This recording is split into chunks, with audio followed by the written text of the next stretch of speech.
او زه د خپلې زمانې داسې ملنګ یم زه د خپلې زمانې داسې ملنګ یم په مغرورو باچاهانو مې قلنګ دی. مونږ طالبان نه یو، مونږ مولیان دا پړګو والا زمونږ چې په سر دا پړګی دی او مونږ چې د دنیا ته ډېر پاتې ښکاري او ډېر کمزوري ښکاري. مونږ د خپلې زمانې داسې باچاهاني، مونږ د خپلې زمانې داسې خلک یي چې زمونږ په باچاهانو باندې قلنګ دی. زه د خپلې زمانې داسې ملنګ یم په مغرورو باچاهانو مې قلنګ دی.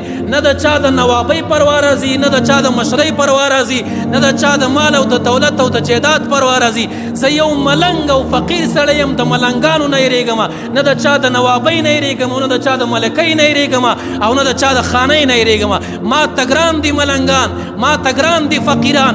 زما ملګري دا خړ پړ طالبان دي، زما ملګري حق خلک دي چې غاړ غاټ ویښتانې دي، ښایسته مزېداره ږیرې ده، پنسې را اوچتې کړي دي او ښایسته دروند لباس یې اچولی دی. زما یاران هم دا خلک دي، زما مجلسین هم دا خلک دي، زما ملګري هم دا خلک دي، زما د صف خلک هم دقه دي.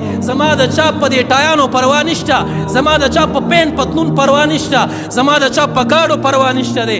زه د غریب سره د ملنګ غوندې پرار روان یم او حق فقیر ملنګ طالب مې چې د هغې په زړه کې خشیت خداوندي دی، د هغې په زړه کې مینه د الله ده، د هغې په زړه کې مینه د رسول الله ده. دا مې یارم دی، دا مې دوستم دی، دا مې مسلمان ورورم دی او د دې کس دپاره هر قسمه قربانۍ ته تیار یم. زه ښه مونږ له د چا د مالونو پروا هلکه وایه نه راځي ښه